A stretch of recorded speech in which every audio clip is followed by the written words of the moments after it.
सभी मित्रों को एक बार फिर से सुप्रभात और एक बार फिर से स्वागत है आपका मेरे YouTube चैनल पर।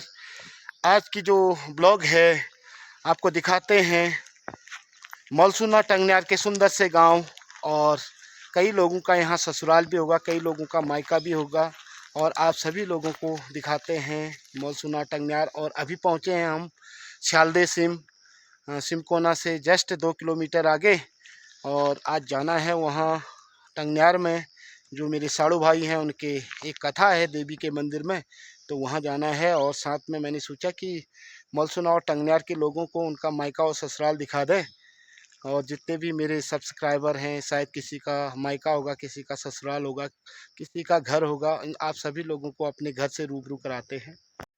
तो ये है हमारी धर्मपत्नी जिनकी बहन की कथा है आज उनके ससुराल में, और तो इनको निमंत्रण है परिवार सहित। जा रहे हैं हम, एक बच्चा घर ही में है, इसको लेके जा रहे हैं छोटे को। पहले नहीं आ रहा था ये, अब तैयार हो गया। आप स्माइली से मिलने के लिए तैयार हो? हाँ, तो आपको दिखाते हैं पहाड़ की सुंदर से गांव मलसूना और टंगन्यार, जिसकी खूबसूरती देखने लायक है, और उसकी सुंदर सी खेती और वहाँ के देवी का मंदिर भी आपको दर्शन कराते हैं। तो ये है मेरी फैमिली। तो दोस्तों, ये हैं हमारे पहाड़ के हरे भरे बुग्याल, और जहाँ घास के लिए इन बुग्यालों को घास के सीजन में काटा जाता है। ये सुंदरता है पहाड़ों की। इस समय गर्मियों का मौसम है और आपको घूमना है तो पहाड़ की इन सुंदर सी वादियों पर आए। तो हमारे पहाड़ की जो खूबसूरती है, यहाँ चीड़ के हरे भरे जंगल जो सदाबहार हरे रहते हैं, और एक खासियत ये है कि अभी आप जहाँ पर भी जाओगे पिरूल गिरा रहता है, और आराम से आप चैन की नींद सो सकते हैं जंगलों में, और ठंडी हवा चलती है यहाँ, शीतलहर।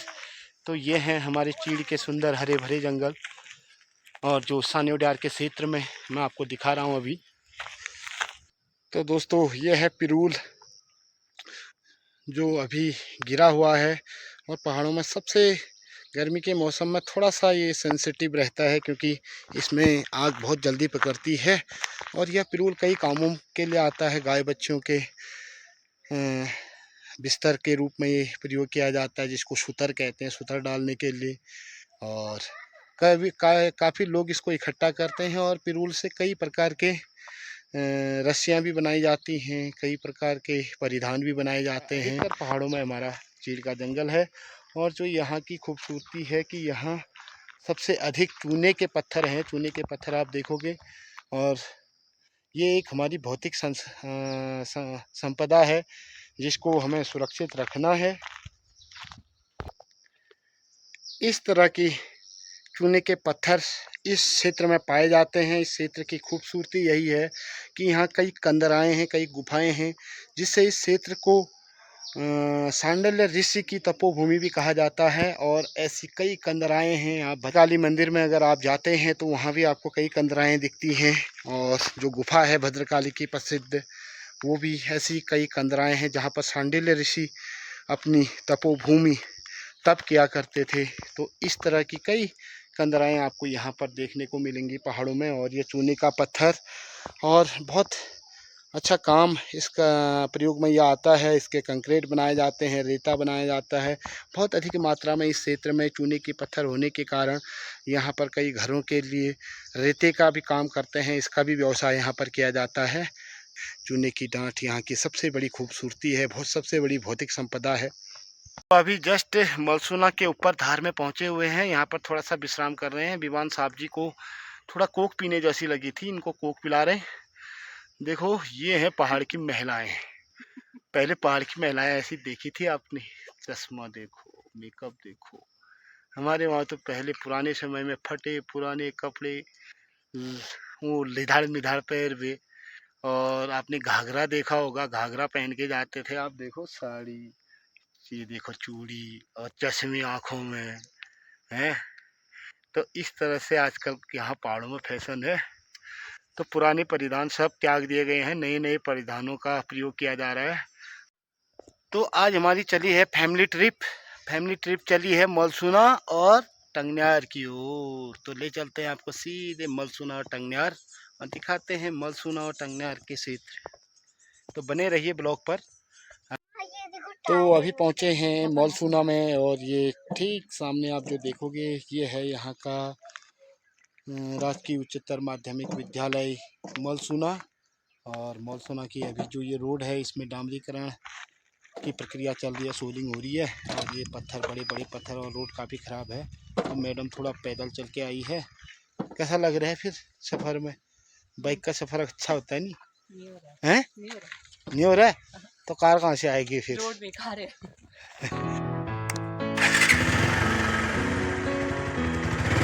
तो रोड काफ़ी खतरनाक रोड हो रही है, और सोलिंग चला हुआ है इसमें। इमाम सिंह आगे को देखो आप, आगे देखो आप। अभी थोड़ा सा है ये 1-2 किलोमीटर। अब थोड़ा तो बाइक से ही चलना पड़ेगा।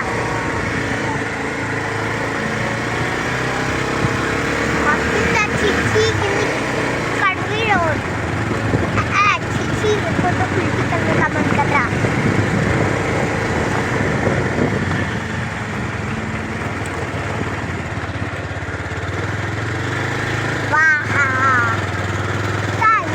नई सोलिंग हो रही है ना, थोड़ा दिक्कत हो रही है चलाने में, और सोलिंग होने के बाद डामर हो जाएगी जल्दी ही, और फिर बढ़िया हो जाती है। चल बंद कर अब।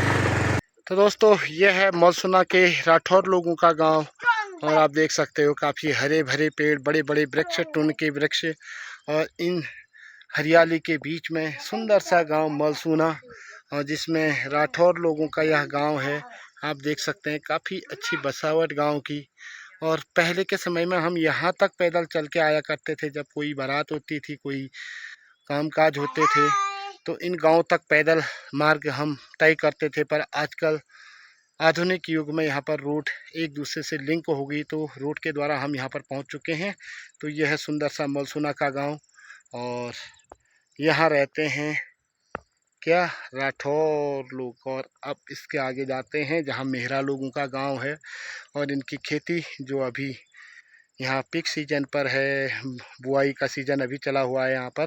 तो सारे खेत बोए हुए दिख रहे हैं, कुछ खेत दिख रहे हैं बंजर, क्योंकि यहाँ पर अभी भी खेती को काफ़ी प्राथमिकता दी जा रही है। तो स्पेशली अब पहुँच चुके हैं टंगन्यार के गांव में, और ये है टंगन्यार का सुंदर सा गांव, और यहीं जाना है हमने। और यहीं पर रहते हैं मेरे साड़ू भाई, और जिनके घर में आज नीचे मंदिर में कथा है, उस कथा में सम्मिलित होने आए हैं। ये है टंगन्यार का सुंदर सा गांव। तो ये है साड़ू के घर जाने वाला रास्ता, और काफ़ी उबड़ खाबड़ रास्ता है, और छोटे को लेके आया हूँ, पता नहीं चल पाता है नहीं चल पाता है। तो नीचे घर पे जाना है, वहाँ पर है साड़ू का घर, और फिर वहाँ से चलते हैं सीधे देवी के मंदिर में। हेलो, कैसा चिता रहे हो फिर अपनी बहन के वहाँ आके? कैसा चिता रहे हो? इधर देखो पहले तो, अपनी बहन के वहाँ जाने की खुशी देखो। तो हम भी चल रहे हैं रास्ते में। दीवान साहब जी चल नहीं पा रहे हैं। ये हाथ पकड़ो इसका। तो ये है मेरे साड़ू के खेत यहाँ, और जो इनके मम्मी पापा हैं वो पहले दिल्ली में रहते थे, और अब आए हैं गांव में। और गांव में खेती करने के लिए, पूरा खेत इन्हीं का है, और यहाँ पर रुपाई लगती है, रुपाई के लिए तैयार करने हैं खेत को। और चाची घास लेके ये कम से कम 30-35 साल दिल्ली में रहे, हाँ बुढ़ापे में घर आके भैंस पाल रहे हैं। बुआरी जा रहा हूँ दिल्ली, और यूँ घर पर घाघाटन में भैंस का पावड़ में इन्होंने दे दूध तैयार करना नहीं।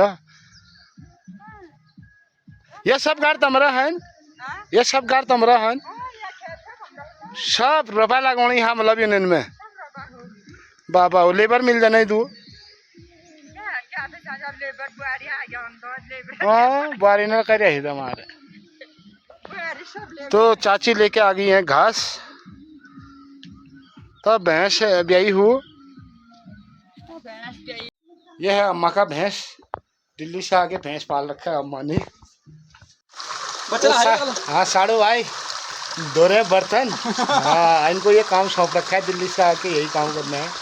और ये पानी है जो मंदिर के शक्तिपीठ से आता है, और एक धारा इधर पर है, एक धारा इस तरफ है। तो पहाड़ों में जो पानी है चंद्राओं से आता है। तो ये ऊपर देवी का मंदिर है जो गुफा के अंदर है। और तो यहाँ से ये पानी पीने के लिए यहाँ पर धारे के रूप में बनाया गया है। और ऐसे मूल स्रोतों से पहाड़ों में पानी आता है जिस पानी का स्वाद ही अलग है। काफ़ी ठंडा शीतल जल रहता है ये। हाय, तो ये है टकनार में माँ भगवती का मंदिर जिसमें अभी पंडित जी पूजा कर रहे हैं और गुफा के अंदर है। पंडित जी ये गुफा आगे को भी है? बिल्कुल, बहुत आगे तक है। कितना लगभग? ये होगी 1 किलोमीटर से ऊपर। अच्छा, यहाँ गया है कोई अंदर? बिल्कुल, हमारे बुजुर्ग गए हैं इसके अंदर। अच्छा, और ये पानी कहाँ से आता है इसका कोई पता नहीं। हम यहीं पर बैठते हैं, यहाँ से देवता को नहलाने ये पानी न ये बरसात में बढ़ता है न गर्मी में बढ़ता है। अच्छा अच्छा, ये पानी है यहाँ पर? बिल्कुल, जो दिया जला है इसके नीचे? इसके नीचे। हाँ, ये पानी नीचे नल में भी यही आता होगा। बिल्कुल, ये कुदरती शक्ति है। यहाँ को मंदिर बनाने की आज्ञा नहीं है। अच्छा खुद वो कर रखा है। अच्छा अच्छा अच्छा, माँ भगवती का मंदिर है। वैष्णो देवी के नाम से जाना जाता है, जल देवी। अच्छा अच्छा अच्छा। तो ये जो पंडित जी हैं यहाँ के पुजारी हैं और ये गुफा के अंदर है। तो माँ वैष्णो देवी का ये मंदिर, तो यहाँ पर माँ भगवती के नाम से भी इसको जाना जाता है। यहाँ के पाठक जी पुजारी हैं जो यहाँ पर। तो मालसुना टंगार में यह माँ वैष्णो देवी का मंदिर और जिसको भगवती के नाम से भी जाना जाता है। यहाँ पर कथा है आज हमारे साड़ू भाई के जीजा जी की और यहाँ पर आए हुए हैं। ये है मंदिर का मुख्य शक्तिपीठ और एक गुफा के अंदर जो कम से कम किलोमीटर अंदर तक है। जो पाठक जी यहाँ के पुजारी हैं उनका कहना है कि हमारे पूर्वज यहाँ कई बार इस गुफा के अंदर तक गए हैं और इस गुफा के अंदर से पानी रिश्ता है। जो बरसात का सीज़न हो या गर्मी का सीज़न हो या जाड़ों का सीज़न हो, वो पानी बराबर रहता है इसमें और कभी पानी बढ़ता नहीं है ना घटता है।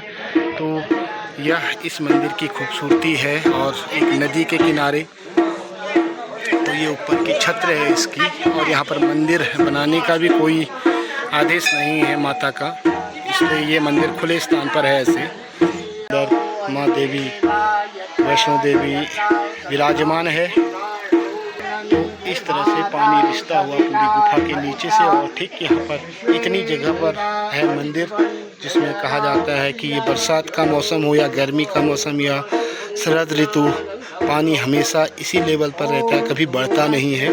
और ये गुफा जो है अंदर, इसके अंदर से कम 1-1.5 किलोमीटर अंदर तक है। और यहाँ पर पूजा करने का सिर्फ पंडित जी को अधिकार है, यहाँ कोई ठाकुर पूजा करने के लिए नहीं जा सकता है।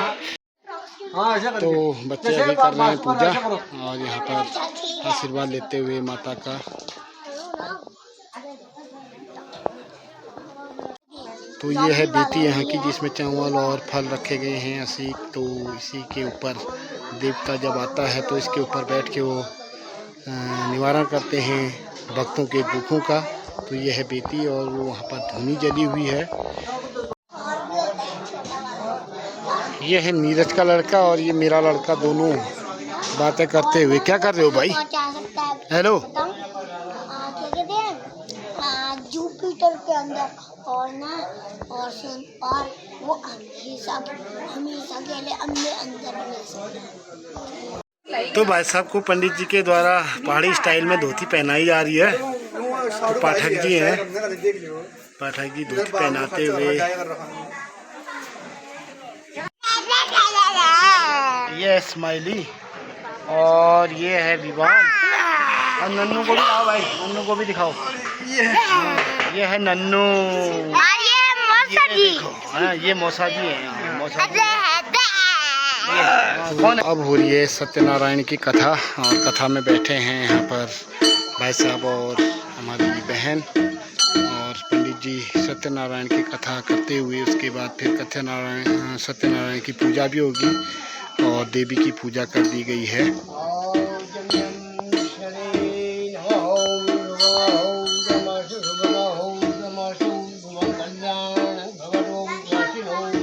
तो ये गणेश जी की स्थापना भी यहाँ पर की गई है और भनार भी रखा गया है। इस थाली में है भनार और ये ऊपर, इसके ऊपर छत्र लगाया गया है।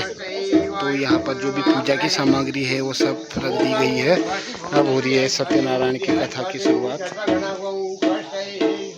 तो पाठक जी बना रहे हैं अभी सेल, और सेल तो बना दी है। अब इसमें जौ लगाते हुए, और यही विष्णु भगवान की आरती होती है, जौ चढ़ते हैं भगवान विष्णु को, तो इसमें जौ लगाए जा रहे हैं चारों ओर से।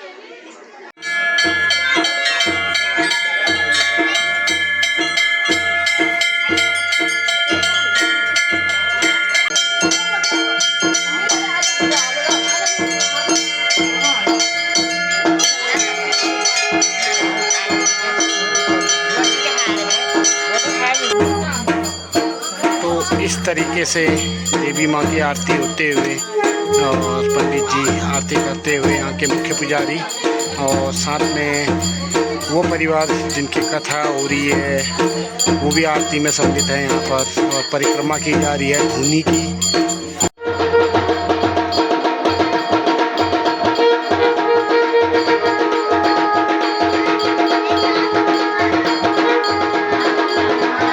तो पाठक जी की हो गई पूजा, और सबको प्रसादी देके अब मंदिर को सफाई है, और उसके बाद मंदिर में वो ढक्कन तो नहीं लगता होगा ना, इसमें पर्दे लग है। अच्छा, तो अभी चला हुआ है यहाँ पर खाना, और सभी लोग भोजन करते हुए।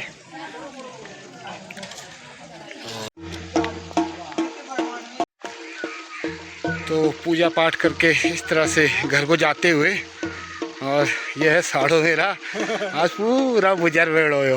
मौज होना है ना भाई, बहुत ज़्यादा मज़ा आ रहा है बहुत। यह है पहाड़ी स्टाइल, यह पहाड़ी स्टाइल।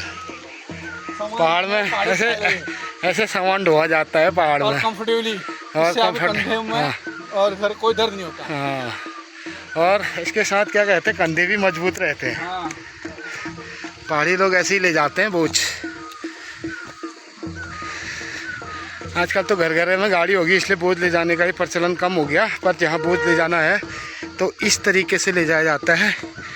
आगे ढोल जाते हुए पूजा का, और साथ में पूजा करने वाले वो भी चलते हुए, साथ में जो सामान बचा है उसको हमारे स्थानीय लड़के घर तक पहुंचाते हैं। तो ये है यहाँ की सुंदर हरियाली जो अभी बीज लगाया है, इसके बाद इसको उखाड़ के रुपाई लगाई जाएगी। यह है पहाड़ों की खूबसूरती जिसको आप देख सकते हैं, और यही हमारी जीवनचर्या है। ऐसे ही पहाड़ों में चला जाता है, ऐसे ही जीवन जिया जाता है। तो ये जीवन भी एक अलग सुकून देता हुआ, और ऐसे एक साथ सभी गांव के लोग, परिवार के लोग एक साथ मिल बांट कर ये काम करते हैं। तो जैसे ही बाजा सुबह लगा था जाते समय, वही बाजा दोहराया जाता है घर पहुँच के।